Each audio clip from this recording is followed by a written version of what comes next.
받으신 우리 하나님께 우리 할렐루야로 영광 올려드리겠습니다. 할렐루야. 할렐루야. 주님을 찬양합니다. 오늘 예배를 통해서 하나님이 역사하시고 응답하실 줄로 믿습니다. 아멘.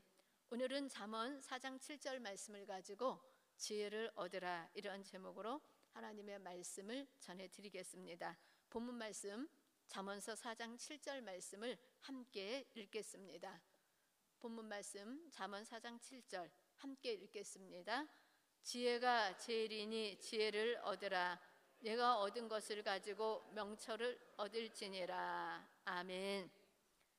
오늘 잠언 4장 7절 말씀, 지혜가 제일이니 지혜를 얻으라, 이렇게 말씀하고 있습니다.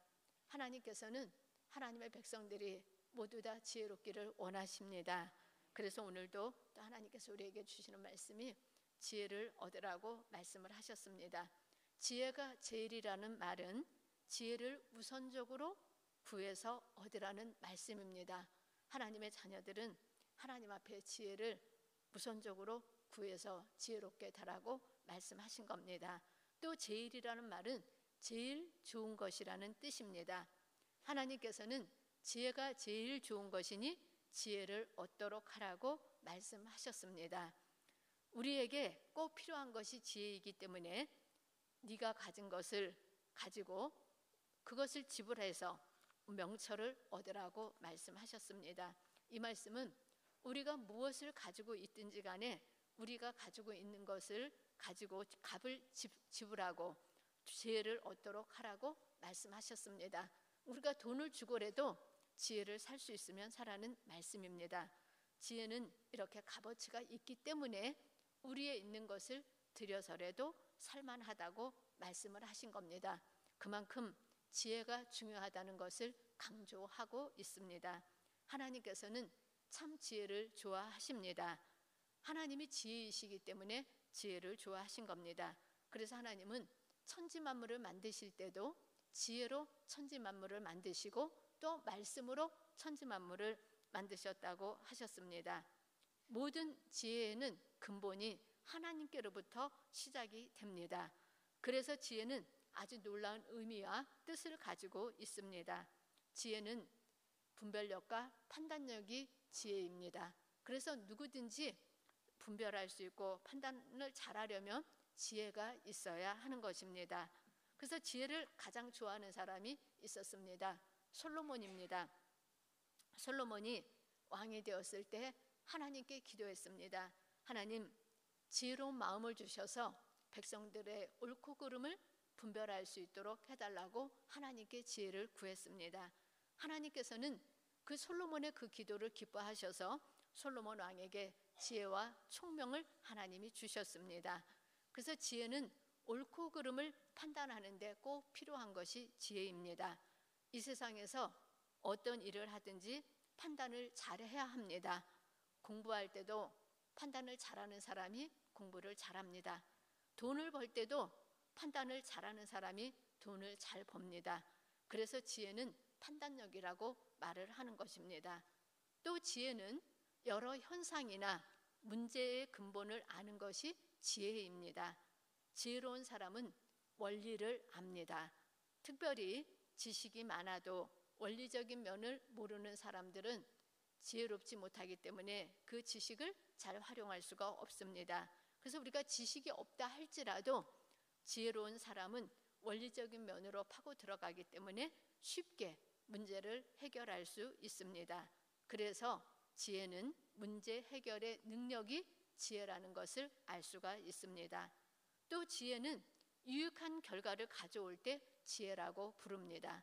사람에게 유익을 주고 사람으로 하여금 행복하게 해야지만 지혜입니다. 능력은 많은데 지혜롭지 못한 사람도 있습니다. 그래서 능력에는 꼭 지혜가 따라가야 합니다. 우리 한번 하나님 앞에 고백하겠습니다. 능력에는 지혜가 꼭 따라가야 합니다. 지혜에는 이렇게 능력에는 지혜가 따라야지만 그 능력이 빛을 볼 수 있습니다. 지식도 하나의 능력입니다. 공부 많이 하는 것, 암기력 좋은 것도 좋은 지식입니다. 그러나 지혜가 없으면 그 지식이 완전히 썩어버리는 지식이 될 수도 있습니다. 지혜가 있을 때 지식을 지식답게 활용할 수 있기 때문입니다. 그러므로 우리 성도님들은 더욱 지혜로워서 하나님이 주신 그 지혜를 가지고 그 모든 지식들을 잘 활용하는 성도님들 되시기를 바랍니다. 아멘. 많이 배운다고 지혜롭게 되지는 않습니다. 지식에는 지혜가 따를 때 그 지식을 제대로 활용할 수가 있습니다. 그런데 지혜는 지식을 필요로 합니다. 그리고 지식의 기초에서 지혜가 더 발전을 하기도 합니다. 그래서 지혜는 결코 지식을 무시하지는 않는다는 것을 우리가 알아야 합니다. 그런데 지혜만 생각하는 사람들, 또 지혜로운 사람들은 이렇게 말하는 사람도 있습니다. 공부 많이 하고 많은 지식을 있는 사람 보면은 많이 배웠다고 까불지 마, 이렇게 말하는 사람들이 있습니다. 그래서 우리도 종종 옆에서 보면, 야, 너 많이 배웠다고 까부는 거야? 너 까불면 죽여? 뭐 이러지 않아요? 친구들끼리도. 그런데 하나님은 우리에게 그런 것을 원하시는 게 아니라, 우리가 다른 사람이, 지혜로운 사람은 지식이 있으면 그 지식을 더 인정해 줄 수 있어야 합니다. 그리고 지혜로운 사람은 그것을 인정할 뿐만 아니라 더욱 열심히 노력도 하고 또 배우는 겸손도 있어야 합니다. 그래서 사람이 지혜로운데 거기 지식이 더해지면 그 지식을 활용함으로 인해서 더 지혜로워질 수 있기 때문입니다. 그래서 사람에게는 지식이 필요하지만 지식만을 가지고는 절대로 지혜롭게 되지는 않습니다. 지식에 기초해서 지혜가 더 발전하고 발휘될 수 있기 때문입니다. 그래서 지혜는 지식을 필요로 합니다. 그리고 지식을 좋아합니다. 그런데 지식만으로는 지혜롭게 되지 않기 때문에 많이 배우고도 그 지식이 썩어버리는 지식이 되는 경우가 많이 있습니다. 그래서 우리는 하나님 앞에 늘 지혜롭기를 간구해야 될 줄로 믿습니다. 아멘. 그래서 하나님께서는 우리에게 지혜 주시기를 원하십니다. 지혜만 주시는 게 아니라 지식도 더해 주시기를 원하십니다. 잠언서 9장 10절 요절 말씀입니다. 요절 말씀에 보면 여호와를 경외하는 것이 지혜의 근본이요 거룩한 자를 아는 것이 명철이라고 말씀하셨습니다. 또 잠언서 1장 7절에는 여호와를 경외하는 것이 지식의 근본이라고 하셨습니다. 미련한 자는 지혜와 훈계를 멸시한다고 우리에게 말씀하고 있습니다. 그래서 하나님은 지혜의 근본이 되시고 지식의 근본이 되신다는 것을 우리가 기억해야 될 줄로 믿습니다. 아멘. 결국 지혜는 능력입니다. 능력일 뿐만 아니라 결과가 아름답게 되는 것이 지혜입니다. 일을 잘했는데 결과가 안 좋다면 지혜롭지 못한 겁니다. 또 지혜롭다면 진짜 일의 결과가 좋게 되어야 지혜라고 할 수 있습니다. 사업하는 사람들 중에는 그 사업이 할 때마다 안 되는 사람들이 있습니다. 그것은 영적인 거이기도 하지만 또 지혜롭지 못하기 때문에 그럴 수도 있습니다. 그래서 우리는 진짜 지혜로운 사람이라면 그 결과가 좋게 나와야 지혜라는 것을 우리가 알고 하나님 앞에 결과가 좋기 위해서도 하나님 앞에 지혜를 구해야 될 줄로 믿습니다. 아멘. 참으로 능력이 많은데 삶이 불행하다면 그거는 지혜롭지 못한 겁니다. 사람은 누구나 지혜롭기를 바라고 행복하기를 바랍니다. 아닙니까? 맞습니다. 한번 따라하겠습니다. 사람은 누구나 행복하기를 원합니다. 맞습니다. 아멘입니다. 하나님은 우리가 그렇게 행복하기를 원하십니다. 그래서 행복은 우리가 바라는 목적입니다. 이 세상 살아가는데 예수를 믿어도 불행하다면 그거는 문제가 있는 겁니다. 우리가 행복해야지만 하나님이 더 원하시고 행복하기를 원하시는 겁니다. 지혜는 행복을 향해서 나가는 길이요 수단입니다. 그래서 우리는 주님 안에서 지혜와 행복이 항상 같이 간다는 것을 기억하셔서 행복을 원하는 분들은 하나님 앞에 지혜롭기를 기도하시기를 바랍니다. 아멘. 지혜로우면 반드시 결과가 행복으로 나타납니다. 근데 행복하지 않다면 그거는 참 지혜가 아닙니다. 가짜 지혜일 수가 있습니다. 그렇기 때문에 하나님이 주시는 지혜를 사모하시고 또 그 지혜를 받는 우리 성도님들이 되시기를 바랍니다. 아멘. 오늘 말씀은 하나님의 자녀들이 하나님을 닮아서 지혜롭기를 원하신다는 말씀입니다. 그래서 우리는 하나님 아버지를 닮아서 지혜롭게 되도록 해야 합니다.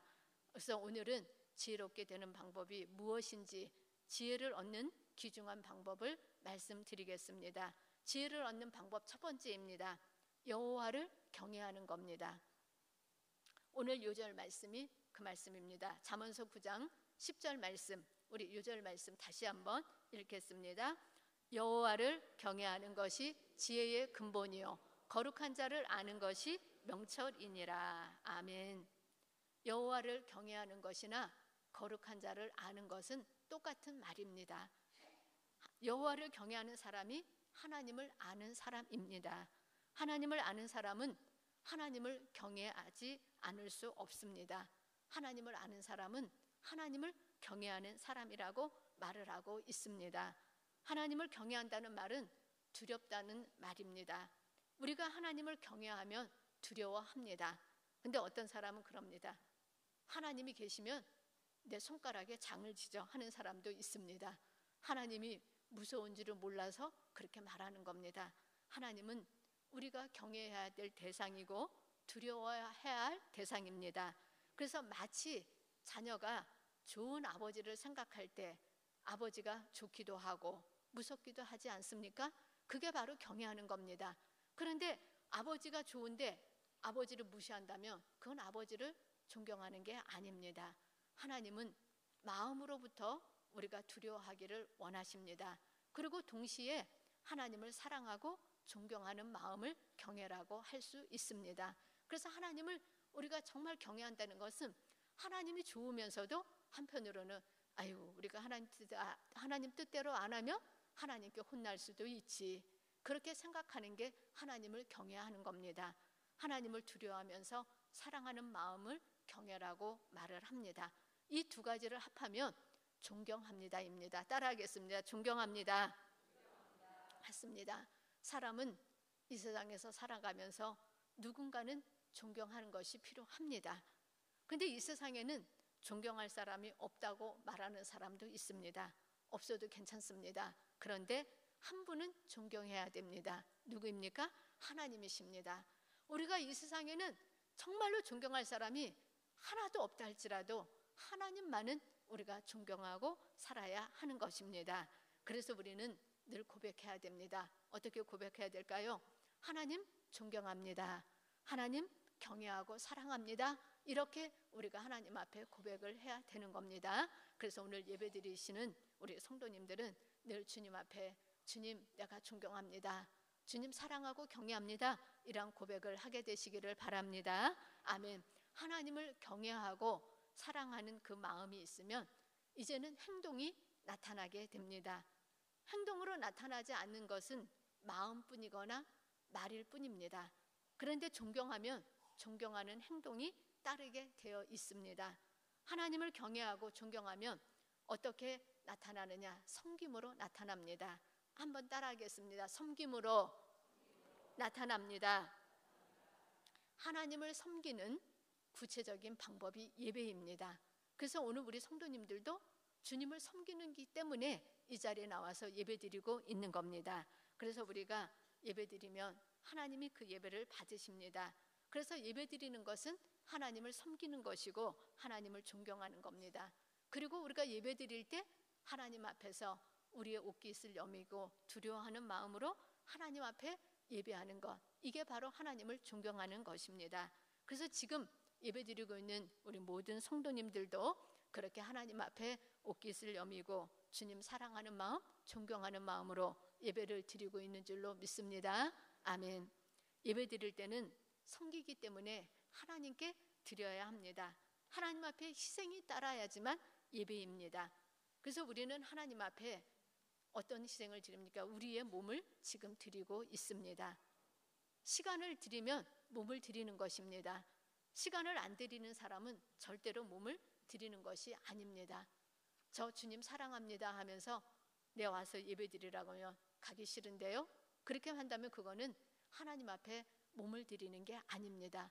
우리가 하나님 앞에 몸을 가지고 나와서 드리는 것은 시간이기 때문에 하나님께 시간을 드리고 몸을 드려야 하나님 앞에 예배가 된다는 것을 기억하셔서 하나님 앞에 늘 예배드리기를 힘쓰게 되시기를 바랍니다. 아멘. 로마서 12장 1절에 너희 몸을 하나님이 기뻐하시는 거룩한 산제사로 드리라고 말씀하셨습니다.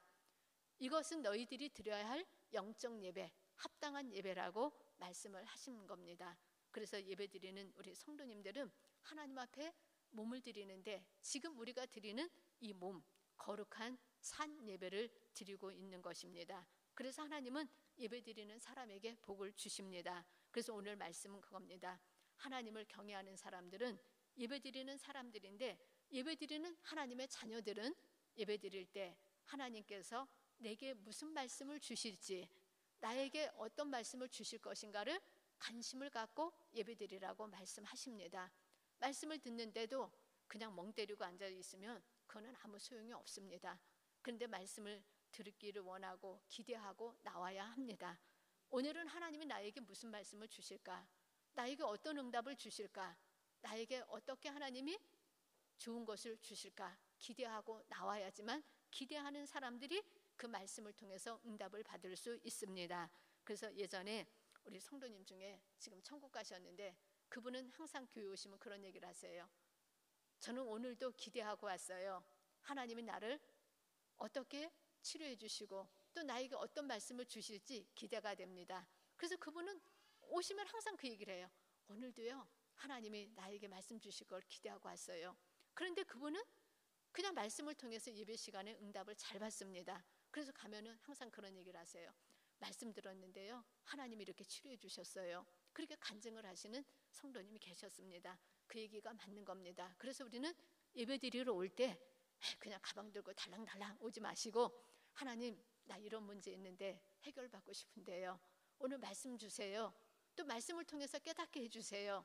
응답 주세요. 이러고 하나님께 나와서 말씀드리면 하나님이 말씀에 귀를 기울이는 사람들에게 말씀으로 응답 주셔서 문제마다 해결받고 또 하나님의 복이 넘치게 하실 줄로 믿습니다. 아멘. 그래서 예배 드리시는 우리 모든 성도님들은 예배에 정성을 드리시기를 바랍니다. 하나님께 정성을 드리면 거기에는 우리의 마음과 함께 물질로 표현이 되어 있습니다. 그래서 하나님께 예물을 드리는 것은 예배 드리는 것입니다. 그래서 하나님께 우리가 마음을 드리면서 또 우리의 가진 예물도 드리면서 주님께 정성을 드릴 때 하나님께서 우리의 그 마음을 받으십니다. 그래서 말씀하시기를 물질이 있는 곳에 우리의 마음도 있다고 말씀하셨습니다.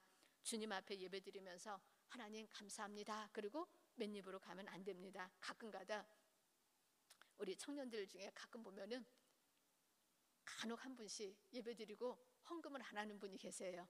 그러면 눈에 보이니까 어떻게 합니까?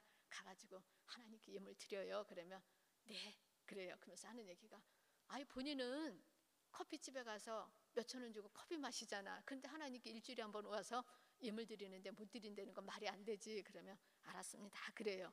그런데 어떤 때는 보면은 알았습니다 하고도 안 드려요. 보면은 그럼 나중에 또 그래요. 진짜 하나님 앞에 안 받고 싶어? 그러면은 받고 싶어요. 그래. 그러면 순종해요. 그러면 이제 그 다음에는 하는 청년도 있습니다. 제가 왜 그 얘기를 하느냐? 우리가 하나님 앞에 마음이 없어서 못 드리는 거지 물질이 없어서 못 드리는 거는 아니라는 얘기입니다. 정말 드리려고 마음 먹으면 우리가 500원이라도 정성껏 드릴 수 있습니다. 예전에 저도 학생이었을 땐 돈이 없잖아요. 그리고 예전에는 다 갈아냈잖아요. 헌금 드리는 시간에 드릴 게 없는 거예요. 어떤 날은 옛날에 저희는 토큰이 있었어요. 토큰 드리고 나면 그 다음에 차를 타고 집에 가야 되는데 두 번을 갈아타야 되니까 한 번은 걷는 거예요. 왜? 토큰을 하나님께 드리고 났으니까 차를 타고 갈 수 없으니까 한 정거장에 한 코스는 걸어가는 거예요. 걸어가고 그 다음에 이제 차 타고 가요. 그래도 다리가 하나도 안 아파요. 왜요? 하나님 사랑하는 마음이 있으니까 드릴 수 있어서. 그래서 우리가 하나님 앞에는 정성이 있으면은 얼마든지 드릴 수 있는 거예요. 마음이 없어서 못 드리는 거지 정성이 없어서 못 드리는 거는 아니, 물질이 없어서 못 드리는 거는 아니라는 얘기입니다. 그런데 진짜 없을 수도 있어요. 그럴 때는 어떻게 하면 돼요? 우리의 진짜 몸을 드리고 마음을 드리면 됩니다. 예전에 책에서 이런 거 본 적이 있습니다. 어떤 그 어린아이가 하나님께 예배를 드렸는데, 유명한 사람이에요. 근데 제가 이름을 잊어버렸어요. 하나님께 예물을 드리는 시간에 예물을 드리는 돈이 없었던 거예요. 그랬는데 막 이제 다른 분들 헌금을 드리고 있는데 이 아이가 밖으로 막 올라오더니 앞에 중간에 이게 강대상들이 있는 데 있잖아요. 거기에 홀딱 올라가서 앉으래요. 그래갖고 목사님 깜짝 놀래갖고, 아무개야 너 거기 올라가면 안 돼 그랬더니, 하나님께 나 드렸어요 그러더래요. 그러니까 자기는 드릴 게 몸밖에 없었던 거예요. 그러니까 진짜 행동으로 몸을 드린 거예요. 얼마나 순수해요. 우리가 하나님 앞에 그렇게 할 수도 있다는 말씀입니다. 그래서 우리가 하나님 앞에 물질이 있는 곳에 마음이 있다고 말씀하셨으므로 하나님 앞에도 이렇게 정성으로 드리시고, 또 우리의 마음을 그렇게 하나님이 드리면 받으신다는 것을 기억하셔서 하나님 앞에 정성을 드리시기를 바랍니다. 아멘. 그래서 하나님은 예배드리는 사람들을 지혜롭게 해주십니다. 예배드리는 것이 기본이기 때문입니다. 그래서 우리는 하나님 앞에 예배드리는 것, 정성으로 예배드려서 그 예배가 시작이 되어서 하나님의 지혜가 임하는 통로가 된다는 것을 기억하셔서 예배로 하나님 앞에 연결되는 우리 성도님들이 되시기를 바랍니다. 아멘. 그래서 하나님께서는 예배드리는 사람들을 지혜롭게 해주신다고 말씀하셨으므로 우리 성도님들은 모두 다 정성을 들여서, 예배에 정성을 들여서 지혜롭게 되시기를 바랍니다. 아멘.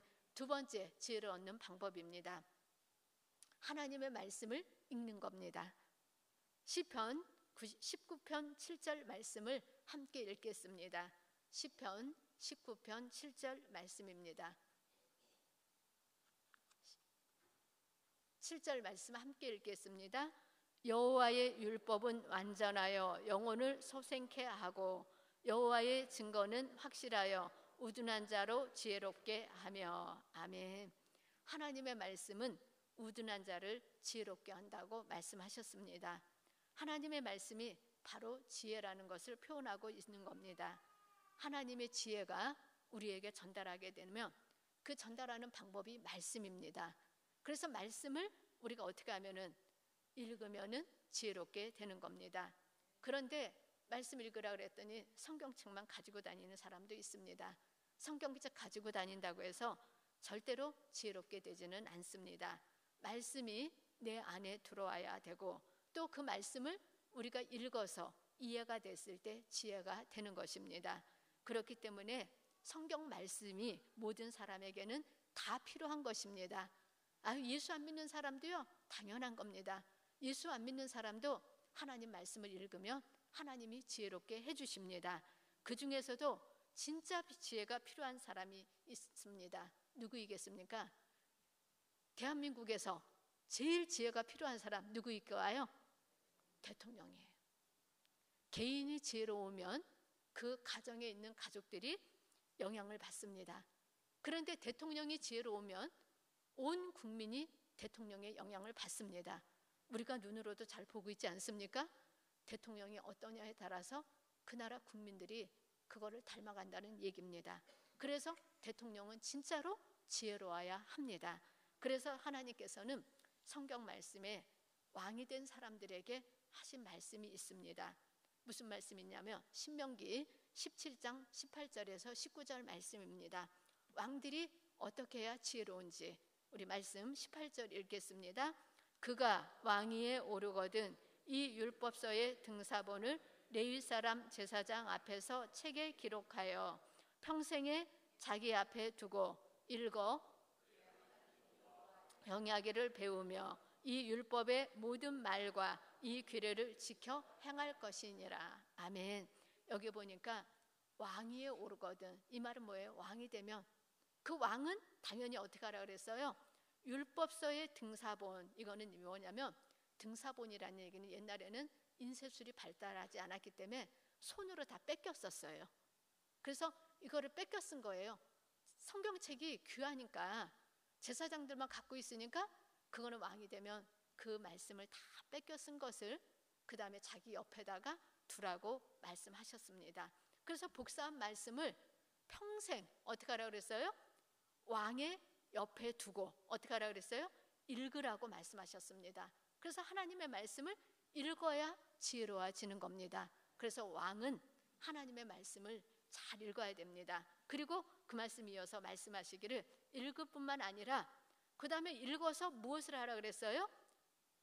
하나님 경외하기를 배우라 그랬습니다. 그래서 보니까 평생에 자기 옆에 두고 읽어 그의 하나님 여호와 경외하기를 배우라고 말씀하셨습니다. 하나님을 경외하려면 어떻게 하는 거죠? 예배를 제대로 드려야 되는 겁니다. 그 다음에 예배를 제대로 드리는 사람들은 하나님 경외하는 그 지혜를 받아야 되는데 성경 말씀을 읽는 겁니다.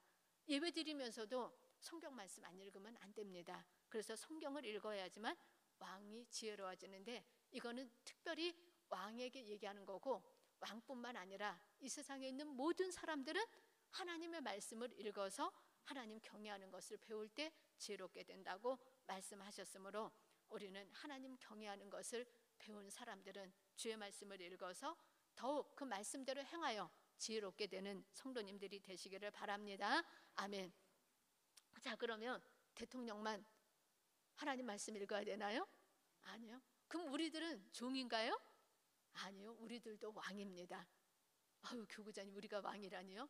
왕 같은 제사장이라고 말씀하셨습니다. 그리고 또 우리는 우리 각자의 인생 속에서 자기의 인생을 주님과 상의하면서 이끌어가는 왕인 겁니다. 그래서 우리는 우리 인생 속에 내가 왕이에요. 그래서 아내들은 주방에서는 뭐예요? 남편보다는 왕인 겁니다. 요리를 요즘에 잘하는 남편들도 많이 있습니다. 그러나 남자보다는 여성들이 훨씬 더 요리를 잘하는 경우가 많습니다. 그래서 아내들은 주방에서 뭐예요? 왕인 거예요. 그래서 우리는 내 인생 속에서 자기 영역 속에서 크든지 작든지 자기가 왕이라는 것을 기억해야 됩니다. 그러면 왕은 어떻게 해야 돼요? 미련하면 안 되는 겁니다. 왕은 어떻게 해야 된다? 지혜로워야 되는 겁니다. 그래서 하나님의 자녀들도 자기의 영역 속에서 왕이기 때문에 지혜롭기를 하나님은 원하십니다. 그래서 하나님의 자녀가 지혜로우려면 하나님의 말씀을 읽으라고 말씀하셨으므로 매일매일 하나님의 말씀을 읽게 되시기를 바랍니다. 아멘. 매일 성경 읽으시죠? 아멘. 근데 왜 아멘을 조그맣게 하시죠? 다시 한번. 지금까지 안 읽었으면 오늘부터라도 읽겠습니다. 하고 아멘 하십시다. 아멘. 읽으면 지혜롭게 됩니다. 성경 말씀대로 또 순종하면 하나님이 도와주시기 때문에 지혜로운 겁니다. 그래서 아무리 미련한 사람도 하나님이 하라는 대로 하면은 하나님이 도와주셔서 지혜롭게 될 수 있습니다. 그래서 우리가 지혜롭게 되려면 하나님 앞에 어떻게 해야 돼요? 기도하면서 하나님의 지시를 받으면 됩니다. 하나님, 이거 할까요? 말까요? 하고 물으면 됩니다. 그러면 하나님이 인도해 주셔서 하나님의 지혜로 인도함 받아서 정말 지혜롭게 될 수 있습니다.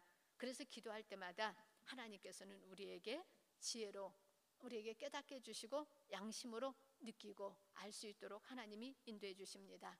아브라함이 갈 바를 알지 못하고 떠났습니다. 하나님이 아브라함에게 너의 고향, 친척, 이곳을 떠나 그랬을 때 아브라함은 하나님의 말씀에 따라 순종하고 떠나갔습니다. 그런데 하나님이 어디로 가라고 알려주시지는 않았습니다. 그럼 어떻게 할까요? 하나님께 여쭈어 물으면서 간 겁니다. 그러면서 갔는데 마침내 젖과 꿀이 흐르는 땅, 가나안 땅에 들어갔다고 성경은 기록하고 있습니다. 그러므로 하나님의 말씀을 분명히 믿고 말씀을 가까이 하면서 하나님께 여쭈어 물으면 하나님께서 인도해 주신다는 말씀입니다. 그러므로 우리 성도님들은 하나님의 말씀을 가까이 하시기를 바랍니다. 그리고 가까이 하는 것은 매일 읽는 겁니다. 제가 어떤 분을 전도했습니다. 그 성경책을 한 권 사드렸어요. 그랬더니 예수 믿겠다고 하더니 교회 한 번인가 두 번 나오고 도망가 버렸어요. 그래서 지금도 안 믿어요. 그래서 가끔 전화를 합니다. 예수 믿으라고. 그랬더니 이제 요즘에는 하는 얘기가 그래요. 성경 말씀, 성경책을 자기가 옆에다가 두고 읽고 있대요. 근데 그전에는 그래요. 또 나는 하나님 말씀 성경책 옆에다 두고 잔다고 얘기를 해요. 그래서 제가 그랬어요. 옆에다 두고 잔다고 예수 믿는 거 아니라 그랬어요. 그러니까 미신적으로 믿는 거지요. 그러니까 마음으로 그렇게 믿는 거여서 예수님 믿으려니까 성경책 갖다 놓으면 잘 되겠지 하고서는 그러는 거예요. 그래서 요즘에 이제 가끔 전화를 해보면 요즘에는 그래요. 이제 옆에 두고 읽는데요. 이제 나이가 많으니까 교회는 못 가도 입고 있대요. 그래서 이제 가서 한번 이제 영접 기도를 하고 와야 되는데, 우리가 하나님의 말씀을, 어떤 사람들은 예수 믿으면서도 미신적으로 옆에다가 두고만 있는 사람들이 있어요. 그걸 뭘 생각하는 거예요? 부적처럼 생각하는 거예요. 그런데 말씀이 옆에 있는다고 해서 우리가 달라지는 건 아닙니다. 읽어야 되는 겁니다. 그래서 하나님은 옆에 두고 읽어서 하나님 경외하는 것을 배우라고 하셨으므로 말씀을 이렇게 매일매일 읽으시기를 바랍니다. 아멘. 그런데 어떤 분은 그래요. 하루에 얼만큼 읽을래요? 그랬더니 한 절이요. 그런 사람이 있어요. 한 절 읽으면요, 그거 다 못 읽고 천국 가요. 얼마나 많은 게 3만 2천 구절이 넘거든요. 그러면은 그 3만 2천 구절 생각해봐요. 그러면 3만 2천일을 따지면 얼만큼 살아야 되는 거예요? 나이 드신 분들은 그걸 읽다가 다 못 읽고 천국 가십니다. 그래서 하루에 한 절이 아니라 우리가 하루에 적어도 한 장은 읽어야 됩니다. 몇 장이요? 한 장. 한 장 읽으면 한 번 읽는데 몇 년 걸린 줄 아세요? 4년 걸려요. 4년 긴 시간입니다. 그래서 근데 우리가 신앙생활을 10년을 하고 20년을 했어도 아직 성경을 한 번도 못 읽으신 분들 많이 있을 겁니다. 그러면 이제 이런 말씀 드리면 오늘부터 읽어야지. 그러고 가서는 창세기 1장 1절부터 읽어요. 그런데 읽다가 멈추면 그 다음에 또 쉬었다가 또 1장 1절 읽어요. 그러면요, 성경 죽을 때까지 한 번도 못 읽으십니다. 그러니까 오늘 1장 1절 표시해놨으면 그 다음에 쉬었다 읽어도 2장 읽으십시오. 그 다음에 또 쉬었으면 그 다음 읽으십시오. 그렇게 가야지 맨날 읽다 보면은 창세기 1장만 아마 수도 없이 읽어서 1장만 몇 번 읽었을 겁니다. 그래서 그렇게 읽지 마시고 이해가 되든 안 되든 하루에 한 장씩은 꼭 읽으시면 4년에 한 번은 성경을 읽을 수 있습니다. 그럼 우리가 20년 신앙생활하면 성경 몇 번 읽을 수 있는 거예요? 5번. 5번 읽으면 그래도 잘 읽으신 겁니다. 그러니까 매일 한 장씩은 읽으시기를 바랍니다. 그렇게 말씀을 읽어야 지혜로워집니다. 말씀을 읽어야 하나님의 도움을 받을 수 있습니다. 그러므로 우리 성도님들은 하나님의 말씀을 사랑하시고 읽게 되시기를 바랍니다. 아멘. 그러면 하나님께서 그 말씀을, 하나님의 말씀을 우리의 양식으로 삼는 사람에게 함께 하셔서 말씀을 가까이 하고 두고 읽으면서 복받게 된다는 것을 기억하셔서 하나님의 말씀을 가까이 하는 우리 성도님들 모두가 되시기를 바랍니다. 그러면 능력의 하나님께서 근본 원리를 깨닫게 해주십니다. 그리고 지혜를 주십니다. 그래서 그 말씀을 읽으며 복을 받을 수 있도록 해주십니다. 그러므로 복받는 우리 성도님들 모두가 되시기를 바랍니다. 그래서 제가 바라기는 우리 모든 성도님들이 정말 주님 안에서 참으로 지혜로웠으면 좋겠습니다. 아멘. 정말 지혜롭기를 원하신다면 우리 아멘으로 하나님께 영광 돌리시겠습니다. 아멘. 자, 지혜를 얻는 세 번째 방법입니다. 하나님께 기도하는 겁니다. 자, 첫 번째는 뭐 하는 거라 그랬어요? 하나님 경외하는 거. 두 번째는 하나님 말씀을 읽는 거. 세 번째는 기도하는 겁니다. 야고보서 1장 5절 말씀입니다. 신약성경 야고보서 5장 1절 말씀 함께 읽겠습니다. 너희 중에 누구든지 지혜가 부족하거든 모든 사람에게 후히 주시고 꾸짖지 아니하시는 하나님께 구하라. 그리하면 주시리라. 아멘. 하나님께서 약속하셨습니다. 지혜가 부족한 사람, 그런 사람을 우리가 뭐라고 부르죠? 지혜가 부족한 사람들 우리 보통 그러잖아요. 아유, 미련한 사람. 너는 왜 이렇게 미련하냐? 그렇게 말합니다. 그래서 미련한 사람, 바보 같은 사람, 어리석은 사람을 우리가 지혜롭지 못한 사람이라고 부릅니다. 그런데 하나님께서는 자기가 그럴 것 같다고 생각하는 사람들, 그런 사람들의 기도를 들어주신다고 오늘 말씀하셨습니다. 하나님께서 분명 그 얘기하셨습니다. 지혜가 부족하거든. 지혜가 부족한 게 뭐예요? 어리석은 사람이잖아요. 미련하게 느껴지는 사람이잖아요. 그런 사람들이 하나님께 기도하면 하나님 뭐라 그러셨어요? 후히 주시고 꾸짖지 않으신다고 말씀하셨습니다. 세상 사람들은 지혜롭지 못한 사람 보면 아유, 지혜롭지 못하게 그렇게 말을 하지만 하나님께 기도하면 하나님이 그런 사람들 지혜 주신다고 말씀하셨습니다. 그래서 우리 성도님 스스로가 나는 참 지혜로운데 그렇게 생각하는 분들도 있을 수 있습니다. 어떤 사람이 그런 사람이냐? 나는 왜 이렇게 머리가 잘 굴러가는지 몰라? 이런 사람들은 자기 스스로 지혜롭다고 여기는 사람들입니다. 그런 분들은 어떻게 해야 되느냐? 머리 잘 굴러가는 거 자랑하지 마시고 하나님 말씀을 들으십시오. 예레미야 9장 23절 말씀에 지혜로운 자는 그의 지혜를 자랑하지 말라 그랬습니다. 그래서 머리가 잘 굴러가면 그냥 잘 굴러가는 거 하나님 지혜롭게 해주셔서 고맙습니다. 그래야지 사람을 향해서 자랑하면 안 된다는 얘기입니다. 그래서 지혜를 자랑하는 사람은 어리석은 사람이 되기 때문에 자랑하지 말라고 하셨습니다. 근데 또 어떤 사람은 그런 사람도 있습니다. 나는 이렇게 머리가 안 굴러가서 맨날 미련하게 행동하는지 몰라? 이런 사람도 있습니다. 그런 사람들은 걱정하실 필요는 없습니다. 왜 그럴까요? 하나님 오늘 말씀하셨잖아요. 지혜가 부족하거든 어떻게 하라? 모든 사람에게 후히 주시고 꾸짖지 아니하시는 하나님께 어떻게 하라 그랬어요? 구하라고 하셨습니다. 그래서 나는 지혜가 정말 부족한 것 같아. 그러면 하나님께 기도하십시오. 그러면 하나님이 지혜를 주십니다. 어떻게 기도해요? 하나님 아버지 지혜 좀 주세요. 그렇게 기도하면 됩니다.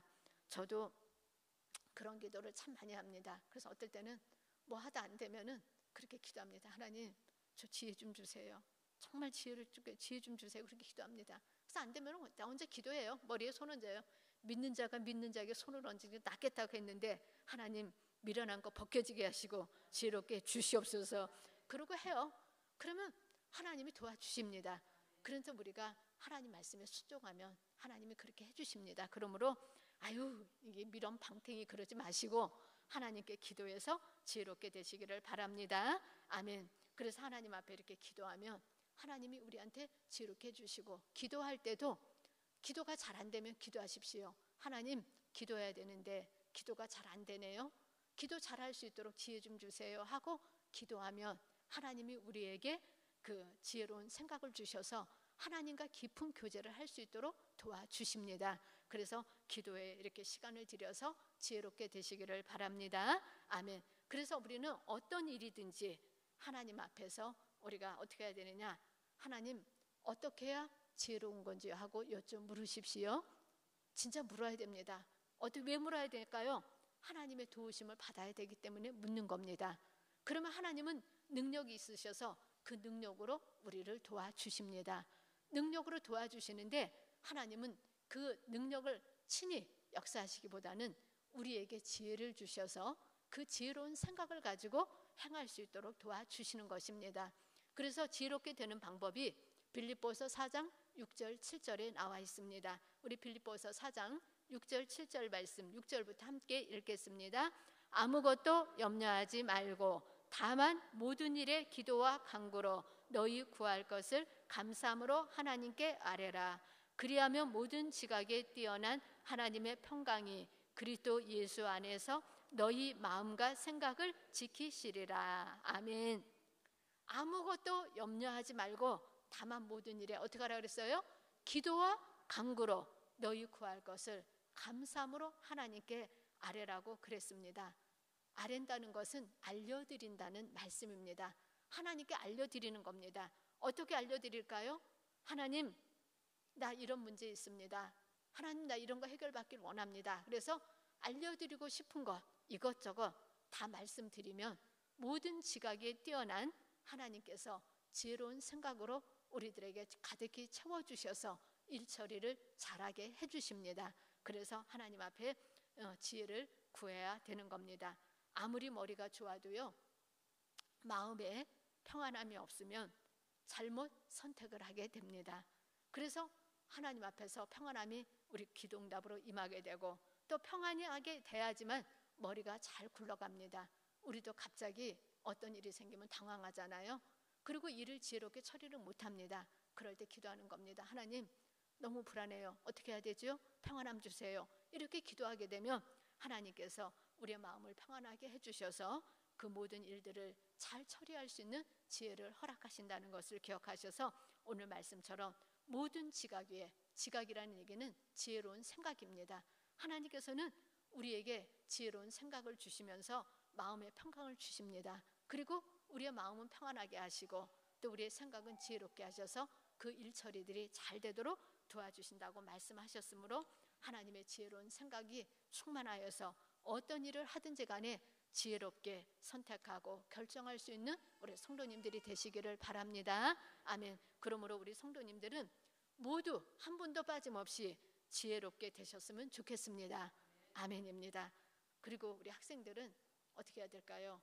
지혜를 얻어서 좋은 성적 내시고, 또 직장 다니시는 성도님들은 직장에서 인정받으시고, 또한 사업하는 성도님들은 하나님의 지혜로 사업을 잘 이끄시고, 또 가정에서 아내나 남편이나 자녀들은 하나님을 경외함으로 인해서 더욱 지혜롭고 성령 충만하여서 사명을 잘 감당하고 복받는 삶이 되시기를 바랍니다. 아멘. 오늘 말씀 지혜를 얻는 방법 3가지 말씀 전해드렸습니다. 첫 번째는 여호와를 경외하는 것이다. 두 번째는 하나님의 말씀을 읽어야 지혜로워진다. 세 번째는 하나님께 기도해야지만 지혜로워진다고 말씀드렸습니다. 그래서 하나님은 우리에게 결론적으로 말씀하셨습니다. 고린도전서 1장 24절 제가 읽어드리겠습니다. 오직 부르심을 받은 자들에게는 유대인이나 헬라인이나 그리스도는 하나님의 능력이요 하나님의 지혜니라. 아멘. 예수님은 따라하겠습니다. 예수님은 하나님의 능력입니다. 예수님은 하나님의 지혜입니다. 예수님이 바로 우리의 능력이고 지혜라고 말씀을 하고 있습니다. 그래서 하나님의 미련한 것이 사람보다 지혜롭습니다. 그러므로 우리가 하나님을 의지하고 나아갈 때 지혜롭게 된다는 것을 기억하셔서 오늘 말씀 생각하면서 우리가 그동안에 나는 왜 이렇게 미련했는지 몰라 그런 거 회개하시고, 하나님 미련하니까 지혜 구합니다 해서 지혜를 구하셔서 지혜롭게 되셔서 복받게 되시기를 바랍니다.